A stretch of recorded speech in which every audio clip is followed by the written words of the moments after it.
ईर्षा द्वेष में बड़ा अंतर है। ईर्षा होती है घुन के समान, ईर्षा कभी दिखाई नहीं पड़ती है।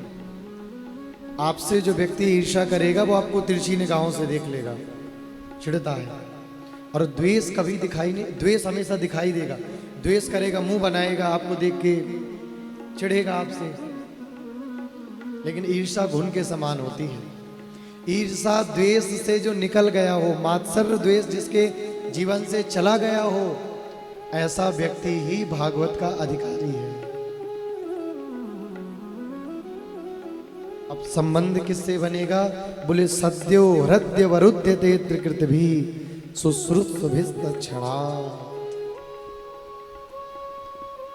जब जीव सुनने मात्र की हृदय में भावना रखता है, आपके केवल मन में भगवान की कथा सुनने की भावना आ जाए, लेकिन भावना तभी आएगी जब आपके अंदर से मात्सर्य निकल जाएगा। मात्सर्य यानी ईर्ष्या द्वेष, आपका किसी से कोई बैर ना रहे। कल हमने कहा ना, साधु का एक लक्षण ये भी है कि अजात शत्रुवा शांता, उसका कोई शत्रु ना हो, सबसे प्रेम माने। और एक बात और बताएं, जिस मानव को जीवन में सफल होना है, हम सभी की बात है, उसको कभी भी छोटी बात को गांठ नहीं लगाना चाहिए।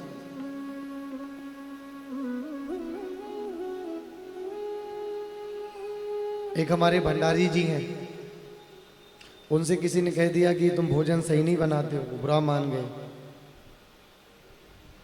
तो हमने उनसे कहा कि भैया शिशुपाल की तो 100 गालियां भगवान ने सहन करी। और एक बात और बताएं, अपने जीवन का अनुभव बताते हैं, जो कभी मुकेश भैया सह नहीं सकता, वो जीवन में अर्जुन भैया कुछ कर भी नहीं सकता। सहनशीलता मानव के आगे बढ़ने का ज्वाइनिंग लेटर देती है मानव को। जो बात बात पे फुन्ना जाए, नाक चढ़ा ले, अरे नहीं चल देंगे, कोई बात नहीं, छोड़ देंगे, याद रखना उसमें सामने वाले का घाटा नहीं है। चलो तुम्हारा भी घाटा नहीं है, तुम्हारे लिए भी बहुत है, उनके लिए भी बहुत है। लेकिन अगर ऐसे ही तुम हर जगह करते रहोगे तो याद रखो फिर तुम क्या करोगे? कुछ नहीं करोगे। सहनशील जो व्यक्ति है, आप हमसे लिख के ले लिए, वो एक दिन मानव महान बनेगा। और महान व्यक्ति का ही अनुसरण मानव किया है। महाजनो येन गता सपंथा। आप बताइए, अरे भैया अगर आपका बालक आपके पिता को ही नहीं फॉलो कर रहा है, खुद का बालक, तो पिता को धिक्कार है। ऐसे पिता बनने से क्या मतलब? तुम्हारा बालक ही तुम्हारी बात नहीं मानता। महाजनो येन गता सपंथा। इसलिए भैया सहनशील बनिए। और आप जिंदगी में श्रवण करने का भाव मात्र रखते हैं, श्रवण भाव मात्र से ही भगवान आपके हृदय में आके अवरुध्यते बैठ जाते हैं। शुश्रूषभिस्तक्षणात्, केवल सुनने मात्र की इच्छा से भगवान क्या करते हैं?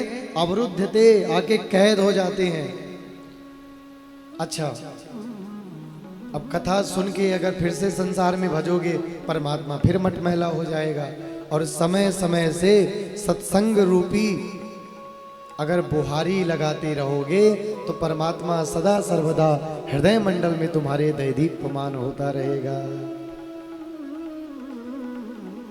निगम कल्प तरोर गलितम फलम सुख मुखाद मृतद्रव संयुतम पिबत भागवतम रसमालयम मुहुरहो रस का भूमि भावुका। निगम कहते हैं वेद को, अगम कहते हैं शास्त्र को। भागवत की कथा कोई सुनने का विषय नहीं है, कोई कथानक नहीं है। ये मानव के जीवन का इतिहास नहीं। पुनर्जन्म न विद्यते।